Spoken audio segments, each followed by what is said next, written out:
सुनो मत बोलो, wherever, whenever, whatever you are, be 100% करे नाटक, किसी को आओ मत कहो,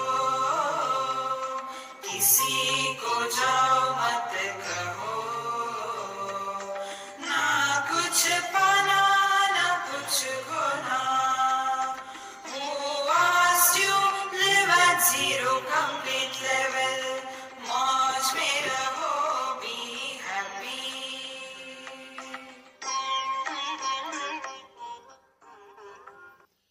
श्री कृष्णा श्री कृष्णा श्री कृष्णा श्री कृष्णा।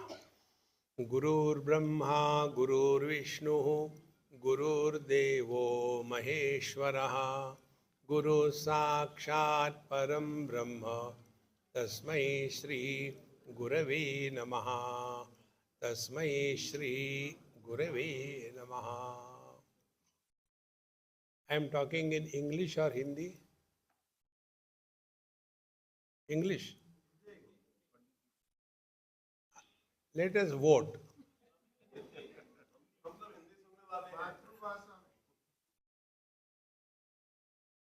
अंग्रेजों को हिंदी आती है क्या?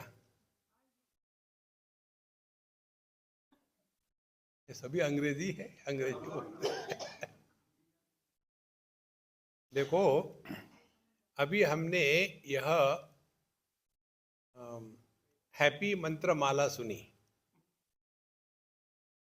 उसमें कितने सारे मंत्र हैं। Life is a time pass, क्या फर्क पड़ता है, हु आस्क यू, ना कुछ पाना ना कुछ खोना। मंत्रों का प्रभाव मन पर होता है। यदि मंत्रों का प्रभाव मन पर नहीं हुआ तो वो केवल एक कोलाहल है। देखो कितनी महत्व की बात है। जैसे कोई दवाई हो तो दवाई का प्रभाव जिस रोग पर होना चाहिए उस पर हुआ तो वो दवाई है, नहीं तो वो दवाई है नहीं। इसी प्रकार से मंत्र का प्रभाव कहाँ होना चाहिए। शिव सूत्र में एक सूत्र आता है, मंत्र चैतन्य। मंत्र जो होते हैं वो हमको चैतन्य में पहुंचाते हैं। देखो, और मंत्र वाणी से कहे जाते हैं, और वाणी मन है। आप सभी विद्वान हो, मैं अपने ही मन को समझा रहा हूं। 4 प्रकार की वाणियां बताते हैं हमारे शास्त्र। एक है वैखरी वाणी, जिसके द्वारा मैं आपके साथ संपर्क साध रहा हूं। खर शब्द का अर्थ संस्कृत में होता है गधा। वैखरी वाणी, अब इसका अर्थ जो समझना है समझ लो, ना समझते हो तो बहुत अच्छी बात है। तो वैखरी वाणी उसको कहते हैं परश्रुति गोचर। बोल रहा हूं मैं और सुन रहे हैं आप। ये जो हमारा अनुभव है जिसमें शब्द और उसका अर्थ अलग अलग होता है, उस अनुभूति को कहते हैं जागृत अवस्था। हमने ये बात आप लोगों से सीखी है, हम आपको स्पष्ट बताते हैं। आप सभी के सभी हमारे गुरु महाराज हो। हमने आपसे बहुत सारी चीजें सीखी है। कैसे? एक बार मुझे किसी ने पूछा था कि स्वामी जी आप हमेशा मस्त रहते हो, कभी दुखी होते हो क्या? आपको दुख होता है? हाँ जरूर होता है। कब दुख होता है बताइए? बोलिए दुख तब होता है कि जब मैं लेक्चर दे रहा हूं और आप सोने का आनंद ले रहे हैं और मैं सो नहीं पाता हूं, उस समय मुझे दुख होता है। देखो, तो जब हम सुनते हैं तो उसका प्रभाव कहाँ हो रहा है? यदि उसका प्रभाव मन पर हो गया तो आप सो जाओगे। ये भी बात हमने आपसे ही सीखी है। हमारे अमेरिका के कुछ एनआरआई मित्र है, जैसे आप सब लोग हो। एक बार मुझे मिलने आए। मैं उस समय शायद ऋषिकेश में था। आने के बाद नमस्कार चमत्कार हो गया और बोले, Swami ji you are awesome. ना ऑफुल की ऑसम? बोले नहीं, यू आर ऑसम। बोले ठीक। बोले पूछा नहीं कैसे? अने बताओ। बोले जब मैं बहुत थक जाता हूँ, मन विक्षेपित रहता है, किसी में मन लगता नहीं, तो मैं आपकी एक MP3 प्ले करता हूँ और सुनते सुनते मुझे कब नींद लग आती है मालूम ही नहीं पड़ता, और फिर मुझे अच्छी नींद हो जाती है। उस दिन मुझे पता चला लोग मुझे जगने के लिए नहीं सुनते हैं, सोने के लिए सुनते हैं। Therefore I am distributing anesthetic mantras. देखो महाराज, ये बातें बहुत सिंपल है। तो वैखरी वाणी ये चैतन्य की स्थूल अभिव्यक्ति है। शुद्ध चैतन्य किसी ने नहीं देखा। देखो, तो हम अभिव्यक्ति से ही जो अभिव्यक्त हो रहा है उसको जानते हैं।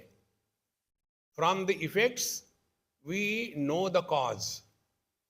हम डॉक्टरों के पास जाते हैं, लेकिन हम भारतीय होने के कारण डॉक्टरों को उपदेश करते हैं, उनकी सुनते नहीं। हमारे बम्बई की बात है, एक सज्जन आए डॉक्टर के पास, हम बैठे थे उनके पास। डॉक्टर साहब कई दिनों से इंजेक्शन नहीं लगाया, आज लगा दो, बहुत परेशानी हो रही। अरे ये कोई खाना खाते समय अचार लेना है क्या?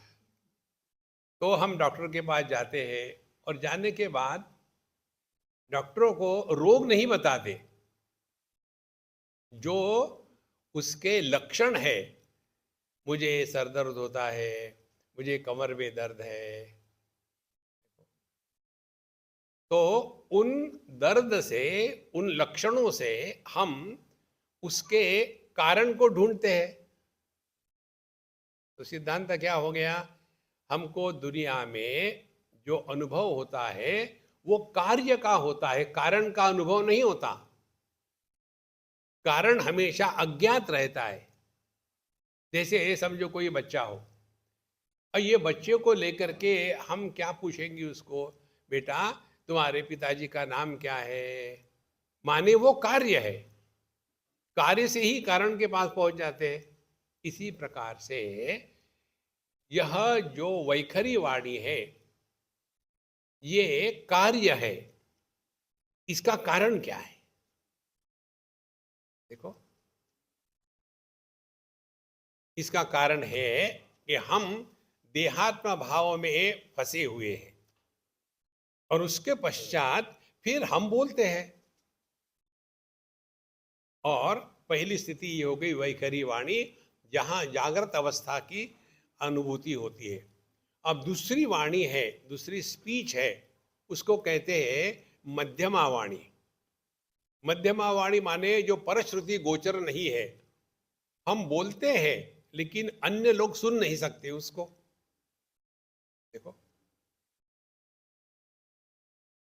और आपको ये हर जगह देखने को मिलता है मध्यमा वाणी। ये हमारा एक टाइम पास है, हम दुनिया में भटकते रहते हैं। कुछ काम धंधा तो है नहीं, लाइफ को टाइम पास करना है, तब तक के मौज में रहो। तो एयरपोर्ट पर नॉर्मली हम अकेले होते हैं। यहाँ हमारे साथ हमारे महात्मा जी होते हैं, कहीं मैं भाग न जाऊँ पकड़ के रखने के लिए। तो हम जब जाते हैं एयरपोर्ट पर, अकेले होते, मस्त रहते, चुस्त रहते, स्वस्थ रहते, व्यस्त रहते। तो आप देखते रहो दुनिया को, आपको इतनी सारी चीजें सीखने को मिलेगी। एक चीज है, हम बैठे देखते हैं ऐसे, तो कोई आदमी अकेला हो या स्त्री अकेली हो, अपने आप से बोलते रहते,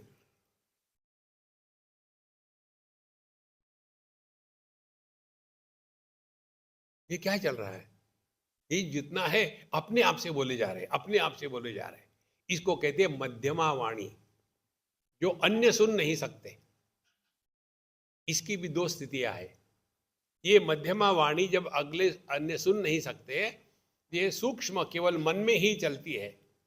और वैखरी वाणी जो अन्य सुन सकते हैं, इन दोनों में इतना ही फर्क है कि जो अपने आप से बोलते हैं और अन्य सुन नहीं सकता, वो अपने आप को सेंटिमेंटल कहते हैं। I am little sentimental. Sentimental माने क्या? मेंटल होने की तैयारी। तो मेंटल कौन है?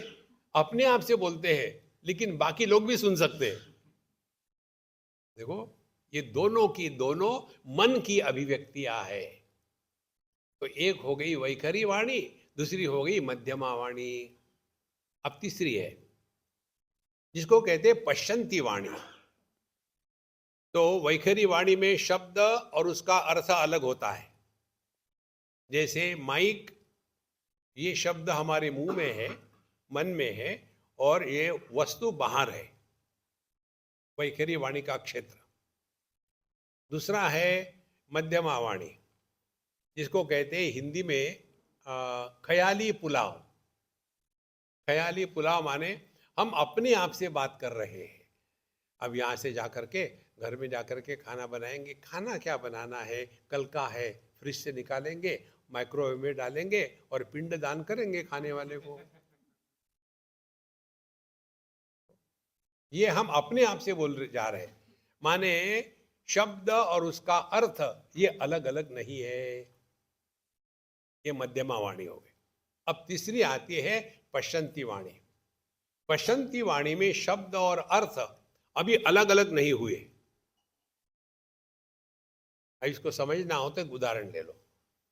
जैसे चना होता है इतना कड़क कि उसको चबाओ तो दांत बाहर आ जाएगा। तो हम करते क्या है, उस चने को पानी में भिगोते हैं रात भर के लिए। तो दूसरे दिन वो फूल गया। अब फूलने के बाद उसके जो दो भाग है वो अभी अलग नहीं हुए, लेकिन उसमें अभी जर्मिनेशन की क्षमता जागृत हो गई है, लेकिन वो जर्मिनेट नहीं हुआ।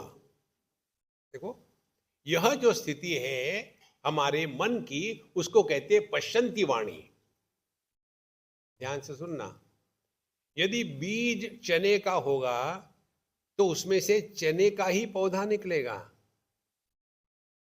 यदि बीज चीनी का मिर्ची का होगा तो उसमें से मिर्ची का ही पौधा निकलेगा। इसी प्रकार से पश्चंती वाणी में हमारे व्यक्तित्व का बीज होता है। ध्यान से सुनना।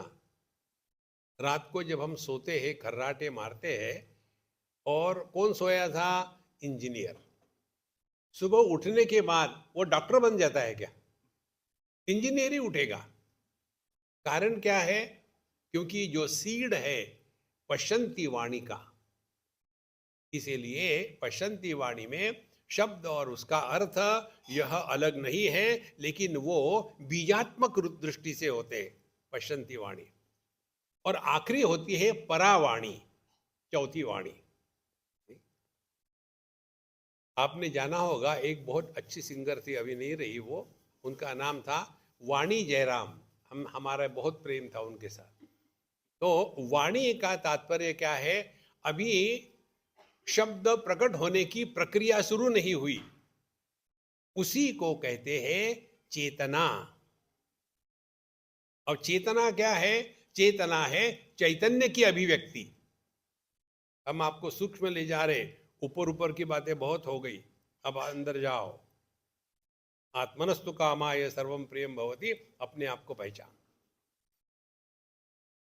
तो यह जो चेतना है ये परमात्मा की पहली अभिव्यक्ति। जैसे बिजली, अब बिजली है या नहीं है कैसे पता चलेगा? उसकी अभिव्यक्ति को देखते हैं। तो बिजली की अभिव्यक्ति बल्ब में प्रकाश के रूप में है। तो प्रकाश है बल्ब में, तो हम कहेंगे पीछे बिजली है। बिजली को देखने की जरूरत नहीं, आप देख भी नहीं सकते। देखो, केवल बिजली में प्रकाश नहीं, केवल बल्ब में प्रकाश नहीं, दोनों इकट्ठे आते हैं तब जाके प्रकाश होता है। इसी प्रकार से शुद्ध चैतन्य में संसार नहीं है। शुद्ध जड़ जगत में वहां संसार नहीं है। संसार शुरू होता है जब चैतन्य की अभिव्यक्ति चेतना के रूप में होती है, चेतना की अभिव्यक्ति मन के रूप में होती है, मन की अभिव्यक्ति शब्दों के रूप में होती है, और शब्दों की अभिव्यक्ति राग द्वेष के रूप में होती है, और राग द्वेष की अभिव्यक्ति एक व्यक्तित्व के रूप में होती है, और यह जो व्यक्तित्व है यह सुखी दुखी होता है।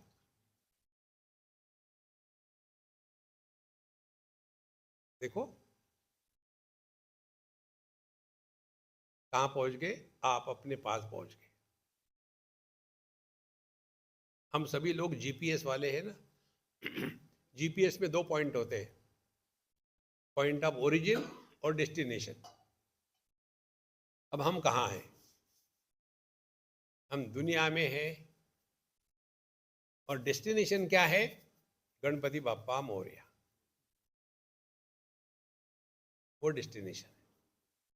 अब यदि हमको जीपीएस लगाना है तो बीच में बताते हैं ये जगह आएगी, यहाँ ये टर्न ले लो, वहाँ वो टर्न ले लो, बताते हैं ना। इसी प्रकार से अध्यात्म माने यह जीपीएस का जो मैप है उसको फॉलो करो, और उसको फॉलो करने के लिए जो शक्ति है वो है मंत्र शक्ति। तो हम जब भगवान की पूजा करते हैं तो करते क्या है? भगवान की पूजा करते समय भगवान की कितनी स्तुति होती है। लंबोदर पीतांबर और सर सोंड वक्र तुंड त्रिनयना, कितनी बातें हो रही, भगवान की तारीफ हो रही है। ध्यान से सुनना। जिसके प्रति हमारे मन में महात्म्य बुद्धि होती है उसी को प्राप्त करने के लिए हम प्रयत्न करते हैं। आप यहां सब आ गए हैं समझदारी से या गलती से, डजंट मैटर, लेकिन जिनके मन में सत्संग के प्रति महात्म्य बुद्धि है उनके लिए समय की कभी कमी नहीं है। जो कहते हैं ना हम टाइम नहीं मिलता, इसका एक ही कारण है, उसका महात्म्य हमारे हृदय में प्रकट नहीं हुआ। जैसे उदाहरण के लिए हमारे सबके मन में पैसे के लिए महात्म्य है ना। कभी किसी ने कहा है क्या, यार पैसे कमाना बड़ा कठिन है, मैं नहीं कमाऊंगा? नहीं, वहां तो हम अपनी नई टेक्निक निकालते हैं, about the table, below the table, around the table, behind the table, क्योंकि पैसे के प्रति महात्म्य है। इसी प्रकार से परमात्मा के प्रति, अपने स्वरूप के प्रति महात्म्य जब होगा तो आपके जीवन में समय की कभी कमी नहीं पड़ेगी अध्यात्म के लिए। ओ संतो, तो ये हम जो करते हैं उपासना, यहां हम उपासना करते हैं। उपासना का तात्पर्य क्या है? उपासना का तात्पर्य है हमारे अंतःकरण में भगवान के प्रति महात्म्य बुद्धि जागृत हो जाए। लेकिन यहां आने के बाद एक महत्व की बात और है जो मेजॉरिटी मिस कर देते हैं। और महत्व की बात कौन सी है? हम भगवान के सामने आते हैं और बड़ी उपासना करते हैं और ये स्वीकार करते हैं कि भगवान श्रेष्ठ है, शक्तिशाली है, वो सब कुछ कर सकते हैं, और इसीलिए हम यहाँ आकर के भगवान को अपनी लिस्ट पहुंचा देते हैं। भगवान ये करो, वो करो, ऐसा करो, वैसा करो। कितने घरों में जाके देखो आप, गणेश महाराज को और हनुमान जी को घर के बाहर लगा देते, रक्षा करना घर की, मैं इंडिया जा रही हूँ। देखो संतो, तो हम भगवान का उपयोग करते हैं जीवन की खुशियों के लिए। होना क्या चाहिए? जीवन का उपयोग करना चाहिए प्रभु के प्राप्ति के लिए। कितना फर्क है?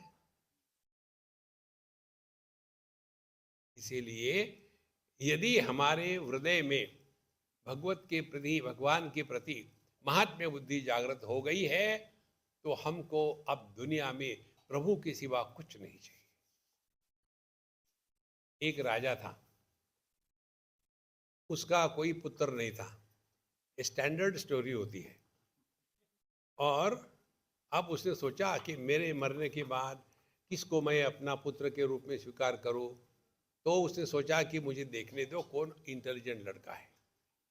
तो उसने बच्चों के लिए बहुत बढ़िया खिलौने का एक यात्रा जैसे बना दी, और हर एक के ऊपर में एक नंबर लगा दिया, टैग नंबर, और बच्चों को बुलाया, आप आ जाओ, घूमो यहाँ से, और जाते समय वो जो वॉचमैन है उसको जो आपको चाहिए उसका नंबर है वो नंबर लिख करके दे देना। तो बच्चे अपने घूम रहे हैं चारों तरफ, ये चाहिए वो चाहिए, लेकिन हर एक को एक ही मिलेगा, दो नहीं मिलेंगे। तो ऐसा घूम घाम करके गए बच्चे, और हर एक अपना अपना पर्चा पहुंचा देता था। उसके पश्चात एक लड़का, उसने भी सब कुछ देखा, घूमा, उसके भी हाथ में पर्चा था। उसने कोरा कागज, कोरा पर्चा वो वॉचमैन को दे दिया। अब उसके बाद राजा ने देखा, दिखाओ सब पर्चे। तो देखा कोई कोई नंबर डबल है, कोई है, कोई है। एक पर्चा निकला जिस पर एक भी नंबर नहीं था। तो उस बच्चे को बुलाया राजा ने, क्यों तुमको कुछ नहीं चाहिए? बोले मुझे चाहिए। फिर जो मुझे चाहिए वो यहाँ है नहीं। बोले मैं कौन सा नंबर लिखूं? अरे तुमको क्या चाहिए? बोले जिस राजा ने ये नुमाइश लगाई है वो राजा मुझे चाहिए। जब राजा मिलेगा तो सब मिल जाएगा ना। देखो, हम छोटी मोटी चीजों में फंसे हैं। एक बार की बात है, हमारे बिहार की बात है। बिहारी माने पान तमाकू चूना, वो चूना खाते भी है और पब्लिक को चूना लगाते भी है। तो एक बिहारी को अमेरिका के प्रेसिडेंट से मुलाकात का मौका मिला, और उसको कहा कि तुमको केवल 3 मिनट है, जो चाहिए वो मांग लो, आपको मिल जाएगा। तो ये बिहारी लाल पहुंच गए वहां, और पहुंचने के बाद प्रेसिडेंट ने कहा, हाँ क्या चाहिए आपको, बताओ, फटाफट बताओ, 2 मिनट आपके पास है, उसके बाद आपको हटा दिया जाएगा, मांगो जो चाहिए मिलेगा आपको। अब ये बिहारी कुछ तैयार तो किया ही नहीं था जीवन में, क्या चाहिए, हाँ क्या चाहिए, क्या चाहिए। फिर उसने हाथ लगाया इधर उधर में, तम्बाकू की डब्बी निकली, तो तुरंत तम्बाकू ले ली। हाँ क्या चाहिए, चूना है क्या? हमारे सामने प्रभु आएंगे तो हम मांगेंगे क्या, चूना? देखो संतों, भगवान की भक्ति जब हृदय में प्रकट होती है तो दुनिया की आसक्ति भाग जाती है। देखो संतों, और ये तब होगा जब भगवान के प्रति हमारे मन में महात्म्य बुद्धि जागृत हो गई। इसीलिए जब हम जो भी कुछ करते हैं जगत में, उसके प्रति हमारे मन में महात्म्य बुद्धि होती है, इसीलिए करते हैं। तो पहली बात, जैसे भागवत महापुराण में पहले 6 अध्याय जो आते हैं, जो अन्य पुराण से है, वो मूल भागवत के नहीं है, वहां कहते हैं भागवत महात्म्य। और उस महात्म्य में अनेक कथाएं बताई है, जिसके द्वारा ये सिद्ध किया है कि भागवत कथा सुनने से कैसा हमारा भला होता है। तो जब तक के हमारे मन में परमात्मा के प्रति और अपने स्वरूप के प्रति महात्म्य बुद्धि जागृत नहीं होगी, तब तक के हम इस मार्ग पर नहीं चलेंगे। तो अब हमको किसके प्रति महात्म्य बुद्धि जागृत करनी है? ध्यान से सुनो। जगत में सबसे श्रेष्ठ वस्तु कोई है तो क्या हो सकती है? अब हमको पूछो, हम बताएंगे। जगत में सर्वश्रेष्ठ वस्तु है अपने मन की शांति।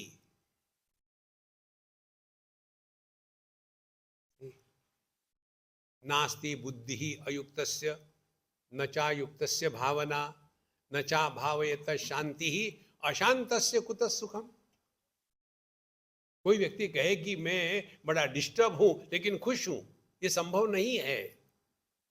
और हम जो भी कर रहे हैं जीवन में, किस लिए कर रहे हैं? ये सब बातें चिंतन की है, पुस्तकों में नहीं मिलेगी ये। तो, तो क्या चिंतन करना है? अपने जीवन की किताब को फिर से पढ़ो, तो क्या पता चलेगा आज तक हमने जो किया है या जो नहीं किया, किस लिए। तो हमारे जीवन की दो अभिव्यक्तियां हैं, एक है प्रवृत्ति, दूसरी है निवृत्ति। प्रवृत्ति माने जगत में इन्वॉल्व होना, निवृत्ति माने विड्रॉ होना। तो जैसे सुबह उठ करके कोई लोग होते हैं, वो सुबह सुबह उठ के दौड़ने के लिए चले जाते हैं। क्यों चले जाते हैं? दुखी होने के लिए नहीं, खुशी के लिए। दूसरे हमारे जैसे आलसी सोते रहते हैं, किस लिए? दुखी होने के लिए नहीं, खुशी के लिए। एक व्यक्ति बहुत सारा खाना खाता है, किस लिए? प्रवृत्ति, खुशी के लिए। दूसरा उपवास करता है, किस लिए? उसी खुशी के लिए। देखो, कोई भी व्यक्ति कुछ भी चीज दुखी होने के लिए नहीं करता। कितनी सिंपल बात है। जैसे आप लोग विवाहित है, मुझे बताओ, जब आप लोगों ने शादी करी तो उस समय किस लिए शादी करी थी? कि शादी करके दुखी हो जाएंगे? नहीं, शादी करी थी खुश होने के लिए। अब अगली कहानी मुझे पता नहीं, ये आपका साक्षात अनुभव है, ये मेरा अनुभव नहीं है। इसीलिए महाराज समझ लो, जगत की अभिव्यक्ति होती है खुशी के लिए। अब इससे हमको अपने आप को बचाना है। खुशी पाने के लिए कुछ मत करो, जो भी कुछ करना है खुश होके करो, पूरा आपका जीवन बदल जाएगा। तो कितनी सिंपल बात है। एक जगह की बात है, पंजाब की एक साउथ इंडियन लड़की थी और उसकी किसी पंजाबी के साथ शादी हो गई। आजकल जब से ग्लोबलाइजेशन हो गया ना, तब से ये सब हो रहा है और अच्छी बात है।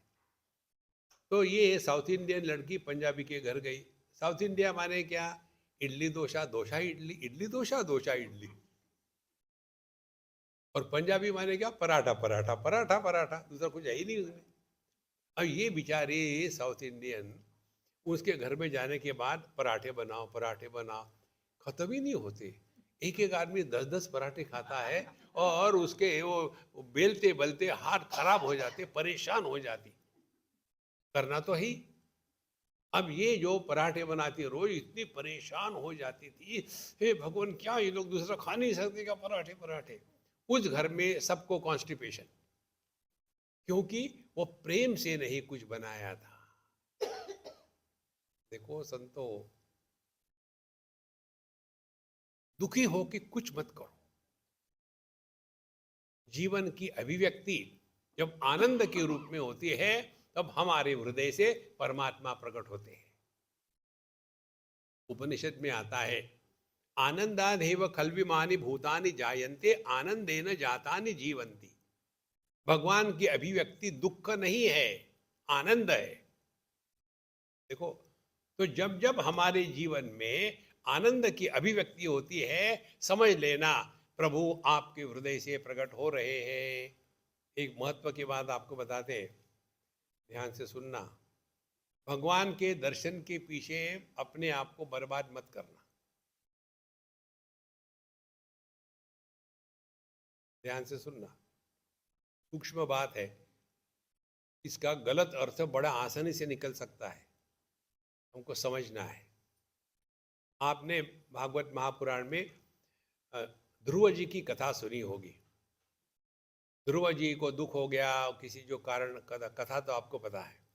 तो फिर उनको बताया उनकी माँ ने कि देखो बेटा, भगवान का भक्ति करो, तुमको सब कुछ मिल जाएगा।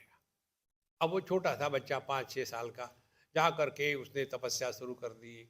और वहाँ फिर नारद जी आ गए और नारद जी ने कहा कि क्या चाहिए? बोले मुझे ऐसा स्थान चाहिए कि जहां से मुझे कोई हटा ना सके। उन्होंने बताया ठीक है, तुम अब ये जप करो, ओम नमो भगवते वासुदेवाय। और वो लड़का उसमें लग गया, एक टांग पर खड़ा है, हाथ ऊपर किए है और कर रहा है ओम नमो भगवते वासुदेवाय। भगवान को परेशानी हो रही, यार फालतू चीजें क्यों पड़े हो। फिर तो भगवान आ गए और क्या मांगा? भगवान मुझे ऐसा स्थान चाहिए कि मुझे कोई वहां से पदच्युत ना कर सके। भगवान ने तुरंत कहा तथास्तु, तुम ध्रुव लोक में चले जाओ। भगवान जाने के बाद ध्रुव जी को दुख हुआ, सुख नहीं हुआ। ध्यान से सुनना। जैसे जैसे उनकी उम्र बढ़ी, राजा बन गए, उनका जो भाई था उत्तम, उस उत्तम को निषादों ने, जो बद्रीनाथ के एरिया में जो ट्राइबल थे, उन्होंने किसी युद्ध में मार दिया। तो ध्रुव जी राजा, उनको गुस्सा आया। गुस्सा आकर के उन्होंने किया, मैं ये सभी के सभी लोगों को मार डालूंगा, और निकल पड़े सबका नाश करने के लिए। उस समय एक साधु संत हमारे नारद जी के जैसे पहुंच जाते हैं और कहते हैं कि ध्रुव, तुम राजा हो, शक्तिशाली हो, और तुमको भगवान के दर्शन हो गए हैं, और तुमको मिला क्या? क्रोध। तुम क्रोध के कारण इन सबको मार रहे हो, तो लोग यही कहेंगे भगवान का दर्शन करने वाला भक्त क्रोधी होता है और अन्य का नाश करता है, तुम भगवान को बदनाम करोगे।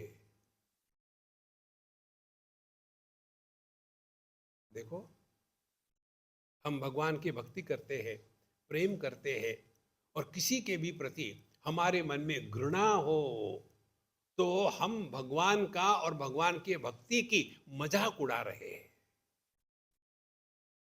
देखो संतो, इसीलिए जीवन में दुख को कभी जस्टिफाई मत करना। तो भगवान के दर्शन से कुछ नहीं होता, होता है अपने माध्यम से परमात्मा को प्रकट होने दो। जिनके माध्यम से प्रभु प्रकट होते हैं, जिनके माध्यम से परमात्मा प्रकट होते हैं, उनको महात्मा कहते हैं। देखो, तो भगवान के भक्त हो और रोए जा रहे हैं, ये तो भगवान का अपमान है। इसीलिए संतो, भक्ति का तात्पर्य अपनी इच्छाओं की पूर्ति नहीं है। हमारे लिए जो आवश्यक है वो प्रभु हमको हमेशा देते हैं, दे रहे हैं और देते रहेंगे। हमको जीवन में कुछ भी अनावश्यक नहीं मिलता। ये समझदारी तब आती है जब हम अपने स्वरूप के पास रहते हैं तब। तो अभी हम आ रहे थे तो कहाँ देखा, बहुत बड़ा जायंट व्हील था, सिडनी में या कहीं देखा, या ब्रिस्बेन में देखा होगा, इतना बड़ा। अब उसमें आप जायंट व्हील में बैठो, और यहाँ का तो बड़ा धीरे धीरे चलता है, मजा नहीं आता। जब जोर से घूमता है तब मजा आता है। तो जब जायंट व्हील में बैठो और पेरीफेरी में, तो जब घूमता है तो आऊ कितना लगता है डर। लेकिन वही आप हब के पास आ जाओ, सेंटर के पास आ जाओ, आपको कोई कष्ट नहीं। अभी हम कहाँ बैठे हैं? अपने पेरीफेरी में। मेरे संग्रह और मेरे संबंधी उसी में फंसे हुए हैं। कभी तो अपने पास आ जाओ। तो महाराज, लेकिन हम करते क्या है? अपने पास आने के लिए भगवान राम के पास पहुंच गए, और वहां जाने के बाद उनको वही कहा, भगवान ये दे दो वो दे दो। माने हमारा जीवन बन जाता है लक्ष्य, और भगवान बन जाते हैं उसको प्राप्त करने का एक साधन। उल्टा होना चाहिए। ये दुनियादारी जो है, ये हमारी साधना की प्रक्रिया है, लक्ष्य है परमात्मा। और परमात्मा की उपलब्धि अनात्म भाव से नहीं हो सकती। परमात्मा को आत्म रूप से ही पहचानना है, क्योंकि द्वितीयात् वही भयम भवति। भगवान को हम अपने से अन्य रखेंगे तो डर डर के जिएंगे। तो महाराज, इसीलिए यह जो कुछ हो रहा है ये केवल मन में हो रहा है, बाहर कुछ नहीं होता। ये महत्व का सिद्धांत सीखना है। जीवन केवल मन में होता है, मन के द्वारा जिया जाता है, मन में ही सुख दुख होते हैं, जगत को और देह को कुछ नहीं होता। देखो, ये हमने सीखा। हम बता रहे हैं ना आपको, जितनी साधना है सीखने की है, करना कुछ नहीं है, सीखना है। और सीखने के लिए कहीं आपको कॉलेज में जाने की जरूरत नहीं। अपने जीवन का हर एक अनुभव अपना गुरु होगा यदि हम उससे सीखेंगे तो ये हमने कहाँ सीखा? सब कुछ मन में ही होता है। एक बार हम बंबई में थे और वहाँ एक गुजराती फैमिली ने हमको खाने को बुलाया। हम खाने के लिए कहीं भी पहुँच जाते हैं और वहाँ सजेशन नहीं है, ये जिस उदाहरण है। तो हम वहाँ जाने के पश्चात खाना खुना खिलाया, और गुजराती हो तो फ्री में कुछ नहीं मिलता।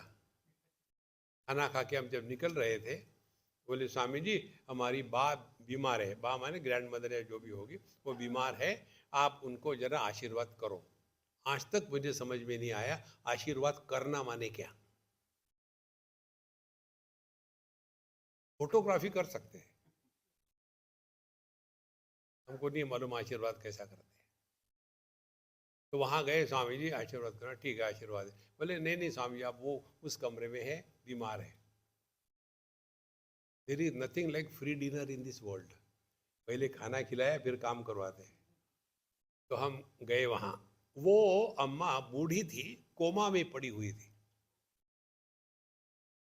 और वहाँ एक नर्स थी। तो मैंने नर्स से बात करना शुरू कर दिया, मैंने कैसी हो अम्मा, ठीक हो ना? हाँ ठीक है ठीक है। आपको ये लोग पैसा ठीक से दे रहे हैं कि नहीं? हाँ ठीक से दे रहे हैं। भगवान से प्रार्थना करो जब तक के नेक्स्ट अपॉइंटमेंट नहीं मिलता तब तक इसको जारी रखो। अब मैं उससे बात कर रहा हूँ, उतने में वो आ गए देखने के लिए, स्वामी जी कैसे प्रार्थना करते हैं। मैं भी तो नाटक कर सकता हूँ।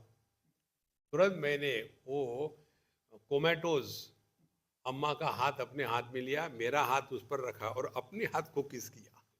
उसको कौन करेगा? उसके पश्चात फिर होठ हिलाए। अब who can challenge what I am doing?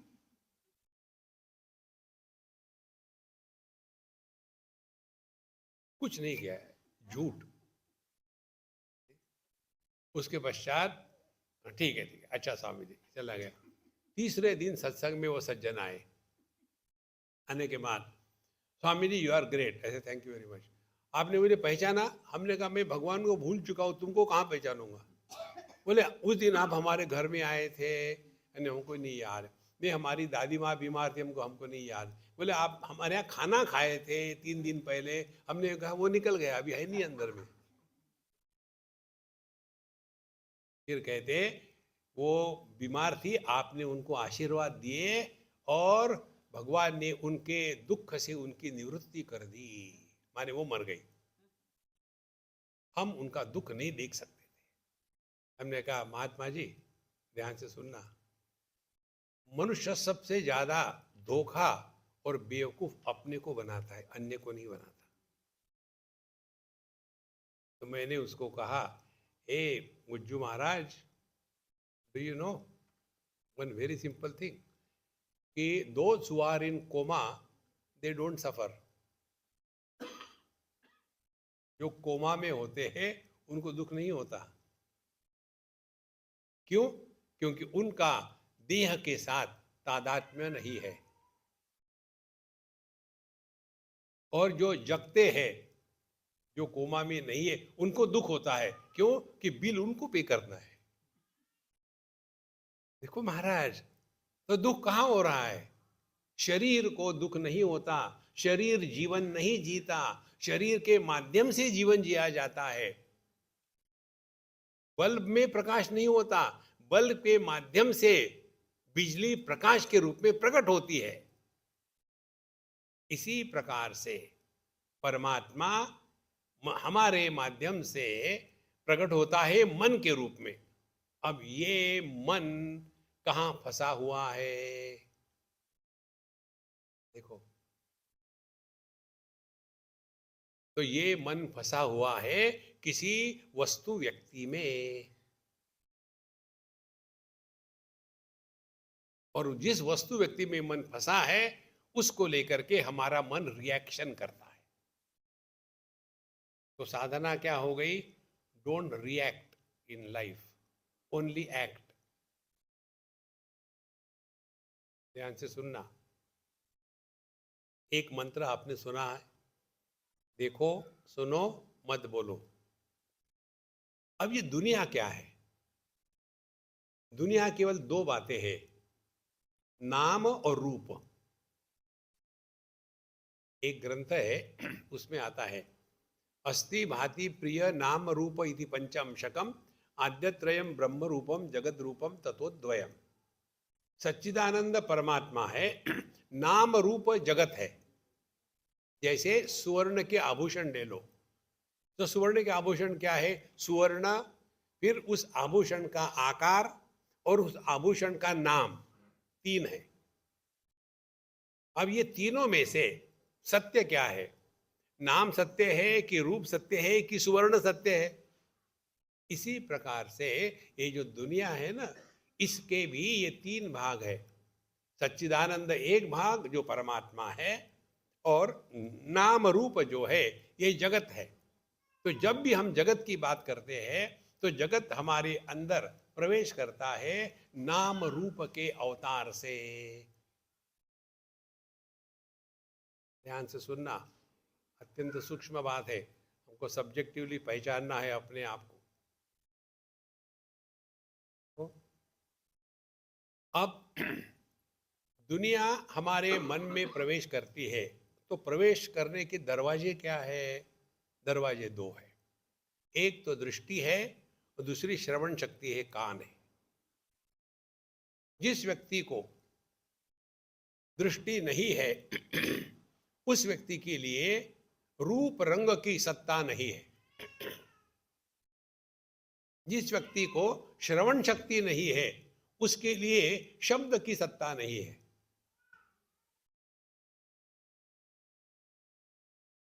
अब ध्यान से सुनना, हम गंध से दूर जा सकते हैं, स्पर्श से दूर जा सकते हैं, रस से दूर जा सकते हैं, माने इन तीनों को हम कंट्रोल कर सकते हैं। लेकिन जो शब्द है, नाम है, उस पर हमारा कोई नियंत्रण नहीं है। कभी ट्रैक्टर की आवाज आती है, कभी ट्रक की आती है, कभी संगीत की आती है, कभी भगवान का नाम आता है, कभी किसी ने गाली दे दी, गाली सुन ली। तो बाहर से आने वाले शब्दों पर हमारा कोई नियंत्रण नहीं है। देखो, करना कुछ नहीं है, समझना है। तो दुनिया हमारे हृदय में प्रवेश करती है नामावतार से। कोई ना कोई शब्द सुना तो वो शब्द के कारण उसका जो रूप है वो हृदय में प्रकट होता है। जैसे हम सभी के सभी भगवान के भक्त हैं, तो जब हम कहते हैं गणपति बाप्पा मोरया, तो जहां गणपति ये शब्द कहा या सुना तो हमारे हृदय में हनुमान जी का रूप प्रकट नहीं होता, गणेश जी का ही रूप प्रकट होता है। क्योंकि नाम और रूप हमेशा साथ साथ रहते हैं। किसी बच्चे को देखो तो पूछ, तुम्हारा नाम क्या है? तो जगत क्या है? जगत है नाम रूप। तो नाम सुनते हैं, रूप देखते हैं। अच्छा, आपने नाम रूप सुना, देखा। अब सवाल ये है, उसको सुनने देखने के बाद आप चुप रहते हो क्या, या कमेंट्री शुरू?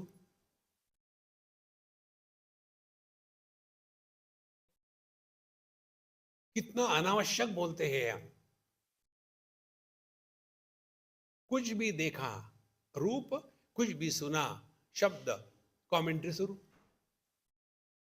और फिर ये हमारा स्वभाव बन जाता है, हर चीज को लेकर के हमको कुछ ना कुछ कहना ही है। और इसी के कारण ये संसार निर्माण होता है। एक कॉमन उदाहरण जो हम हमेशा देते हैं,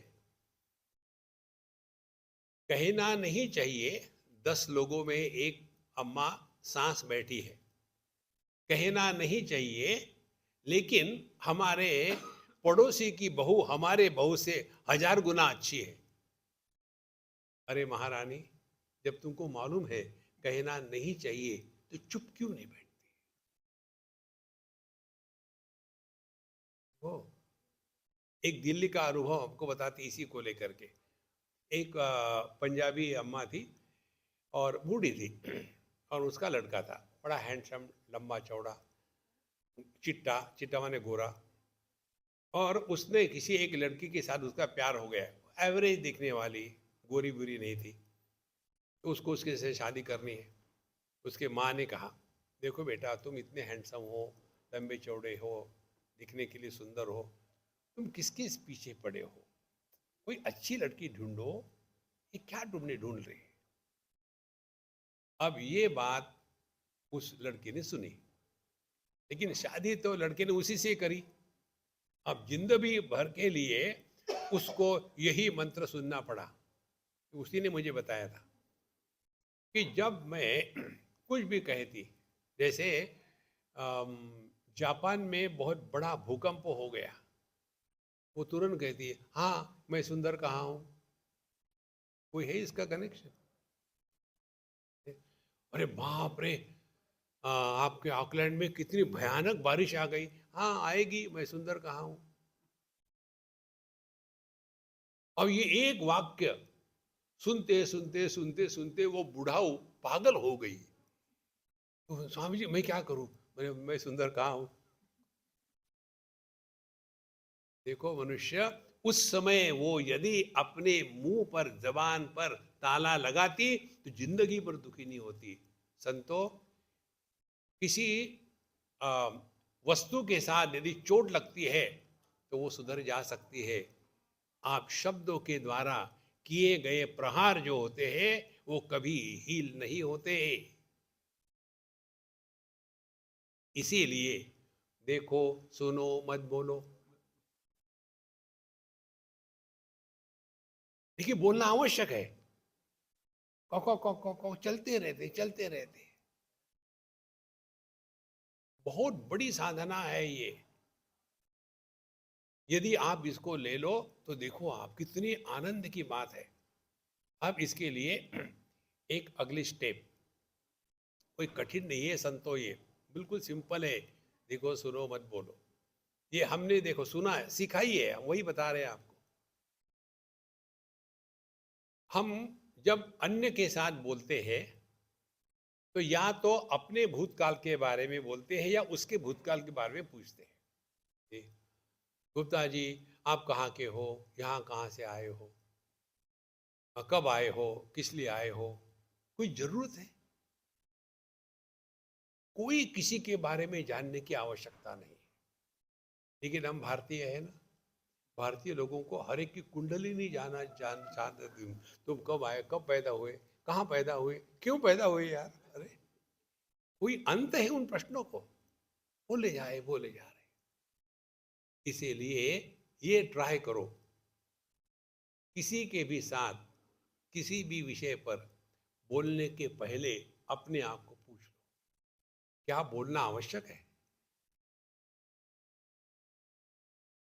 हम आपको गारंटी देते हैं, 99% केसेस आपको स्वयं का ही उत्तर मिलेगा, नॉट नेसेसरी।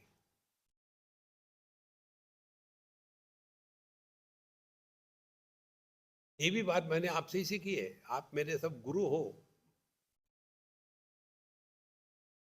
एक अम्मा ने मुझे बताया, स्वामी जी मैंने अपने बहू को कुछ बताया तो उसने मुझे कहा, मैंने आपसे पूछा है क्या, फिर क्यों बता रही हो? फिर कहती है, आपको क्या आता है? अब ये बहू बेचारी पढ़ी लिखी, दिन भर काम करती है, सुबह से जाती है, शाम को 8 बजे आती है, और आईटी का काम, दिमाग उनका बेचारे का वैसे ही पागल होता है। घर आकर के ये सांस जो है, इसकी सांस फुला देती है। फिर वो करेगी क्या? वो यही कहेगी ना, तुमको मैंने पूछा था क्या, चुप बैठो। और फिर हमको दुख होता है। देखो, हम तो उसकी भलाई के लिए, कोई किसी की भलाई नहीं करता, अपना उद्धार करो। उद्धरेद आत्मनात्मानम नात्मानम अवसादयेत, आत्मैव आत्मनो बंधु आत्मैव रिपुरात्मना। हम दुनिया में अपने उद्धार के लिए आए हैं। फिर दुनिया का क्या होगा? कन्हैया लाल कहते हैं भगवद गीता में, यदा यदा ही धर्मस्य ग्लानिर्भवति भारत अभ्युत्थानमधर्मस्य तदात्मानं सृजाम्यहम् परित्राणाय साधूनां विनाशाय च दुष्कृतां धर्म संस्थापनार्थाय संभवामि युगे युगे। भगवान आएंगे। आप ध्यान से सुनना, ये दिखने के लिए ऊपर ऊपर का श्लोक है, ये हमारे जीवन का अनुभव होना चाहिए। यदा यदा ही धर्मस्य ग्लानिर्भवति, धर्म की ग्लानि हो ही नहीं सकती। अग्नि का धर्म क्या है? उष्णता। कभी अग्नि ठंडा हो सकता है क्या? देखो, चिंतन करो, मैकेनिकली नहीं बोलना है, चिंतन करो। जैसे चीनी, शुगर, शुगर का धर्म क्या है? मिठास। उसकी भी हानि होगी, उसकी हानि होगी तो वो शुगर है ही नहीं। कितनी सिंपल बात है। माने धर्म की तो हानि होती ही नहीं। फिर भगवान कृष्ण ने क्यों कहा यदा यदा धर्मस्य हान ग्लानिर्भवति? इसका अर्थ क्या है? अब चिंतन करो। चिंतन ये करना है कि हम इस दुनिया में किस लिए आए? दुनिया को सुधारने के लिए आए हैं क्या? जिसने दुनिया बनाई उसने काफी डिफेक्ट छोड़ दिए हैं, और इसीलिए हम इस उनके बनाए हुए दुनिया को सुधारने के लिए आए। वो संतो, हम आए किस लिए है? हमारे जीवन का एकमात्र प्रयोजन है कि हम इतने लायक बने कि हमारे माध्यम से प्रभु प्रकट हो जाए। ये जीवन का लक्ष्य है। देयरफॉर भगवान कहते हैं ना, उद्धरेद आत्मनात्मानम। भगवान ने मुझे बताया था, उनको हाथ नहीं है, अपाणि पादो, हाथ नहीं है। वो कुछ भी करना चाहते हैं तो हाथ की आवश्यकता है ना, बेचारे को हाथ ही नहीं है। तो फिर क्या कर रहे हैं वो ढूंढ रहे हैं कोई ऐसे हाथ है क्या कि जो खाली है, जो स्वार्थ में प्रेरित नहीं है, जो सशक्त है और जो उपलब्ध है। ऐसे कोई हाथ है क्या? मैं उसमें से प्रकट हो जाऊंगा। उनको वाणी नहीं है तो वो ढूंढ रहे हैं कोई ऐसी वाणी है क्या कि जहां आत्मश्लाघा और परनिंदा, इससे मुक्ति हो गई है, कि मैं उसमें से प्रकट हो जाऊं।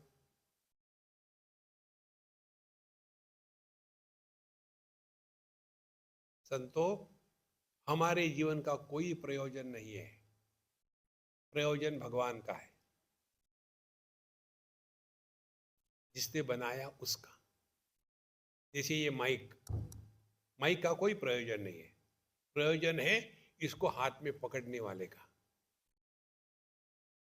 मेरी आवाज आप तक नहीं पहुंचेगी, तो फिर मुझे ऐसा कुछ चाहिए हम दोनों के बीच में कि मेरी आवाज ही केवल आपके पास पहुंचे, ये माइक अपनी आवाज आपके पास ना पहुंचाए। कई बार होता है ना, ये माइक की अपनी आवाज होती है, इलेक्ट्रॉनिक ओंकार हम। कभी कभी ये माइक अपना गला साफ करता है, खड़ खड़ खड़ खड़ खड़ खड़ खड़, तो हम ऐसे माइक को क्या कहें, हटा देंगे। इसी प्रकार से परमात्मा और उसकी दुनिया, उसके बीच में जो माइक है वो होते हैं साधु संत। और साधु संत कौन है? जिनके माध्यम से परमात्मा प्रकट होते हैं उनको महात्मा कहते हैं। जिनके माध्यम से मैं प्रकट होता है उसको जीवात्मा कहते हैं, उसको सीएच आत्मा कहते हैं। ये ठीक है। तो धीरे धीरे ये बातें जब समझ में आ जाती है ना, तब हम अध्यात्म के मार्ग पर चल रहे हैं। और उसके लिए जगत में रहते समय इस एक मंत्र का सूक्ष्मता से पालन करें। देखो सुनो मत बोलो, 10 बार आप ट्राई करोगे, एक आध बार सफलता होगी, लेकिन अभ्यासेन तो कौन्तेय वैराग्येण च गृह्यते, अभ्यास करना है। कितनी महत्व की बात है। तो हर चीज को देखने सुनने के बाद कमेंट्री शुरू, और फिर अगला कहता है कि किसने पूछा तुमको। फिर हमको गुस्सा आ जाता है, मैं तो आपकी भलाई के लिए बोल रही थी ना, यू कीप क्वाइट। और फिर मुंह फुला करके बैठे। देखो इतनी महत्व की साधना है ये, और यदि हमको इसका अभ्यास करना है तो उसके लिए क्या करें, ये दूसरा विषय है। कि हम अपने वाणी पर, बोलने पर नियंत्रण करना माने क्या। वाणी कैसे प्रकट होती है, इसका उद्गम कहाँ से है, इसका नियंत्रण कहाँ से होता है, इसको नियंत्रण करने की प्रक्रिया क्या है, ये सब बातें हमको एकदम स्पष्ट होनी चाहिए। तब जाकर के आप सहजता से शांत रहोगे।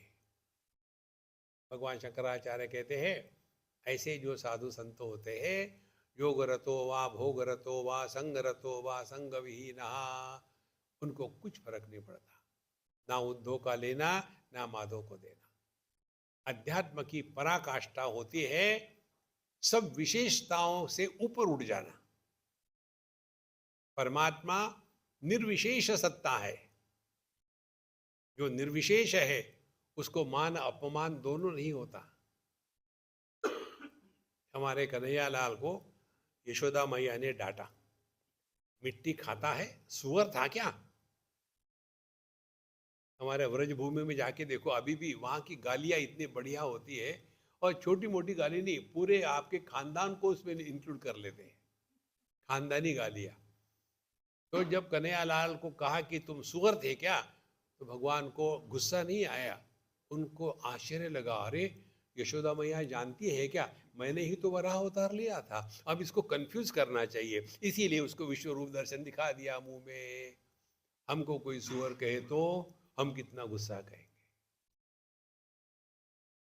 देखो जो सामान्य सत्ता है उसमें विशेषता नहीं होती, और हम सभी के सभी क्या है, विशेषताओं का हिमालय अपने सर पर ढोने वाले, शब्द का प्रयोग करूं तो गर्दभ। कितनी विशेषता है, मैं स्त्री हूँ, मैं पुरुष हूँ, मैं जवान हूँ, मैं बूढ़ा हूँ, मैं भारतीय हूँ, मैं यहाँ का रहने वाला हूँ, मैं इंजीनियर हूँ, मैं डॉक्टर हूँ, मैं पेशेंट हूँ, मैं पति हूँ, मैं पत्नी हूँ। कितनी विशेषता हो गई। उसमें एक और क्या, स्पिरिचुअल भी हूँ। अरे Ram Ram, drop everything, remain nobody. लेकिन हमारी यही भ्रांति है कि हम विशेष हैं। नहीं, इतनी सहज रहो कि अपमान हमारा हो ही नहीं सकता। जिसके जीवन में मान अपमान, आदर अनादर, इसका महात्म्य है, उसने अभी अध्यात्म में प्रवेश भी नहीं किया। तो संतो, किसी के कहने से हम बड़े नहीं होते, और किसी के कहने से हम छोटे नहीं होते। हमको पता है हम क्या है। इतनी सिंपल बात है। इसके लिए उदाहरण चाहिए तो एक उदाहरण है, सिंपलेस्ट, आकाश। मंदिर में हो तो आकाश पवित्र नहीं होता, और टॉयलेट में हो तो आकाश अपवित्र नहीं होता। और ये अपने पर उतारो, आंखों ने लाल रंग देखा तो आंखें लाल नहीं होती, पीला देखा तो पीली नहीं होती, स्त्री को देखा तो स्त्रीलिंगी नहीं होती, पुरुष को देखा तो पुल्लिंगी नहीं होती। जो सबका आधार है उसमें एक यही विशेषता है कि वो निर्विशेष है। यह जो निर्विशेष सत्ता है, ये जब हमारे माध्यम से प्रकट होती है, तब ना काहू से दोस्ती, ना काहू से बैर, इसके पूरा का पूरा आधार क्या है? देखो, सुनो, मत बोलो। ओम पूर्णमदः पूर्णमिदं पूर्णात् पूर्णमुदच्यते पूर्णस्य पूर्णमादाय पूर्णमेवावशिष्यते। ओम शांति शांति शांति। हरि ओम। श्री गुरुभ्यो नमः। हरि ओम।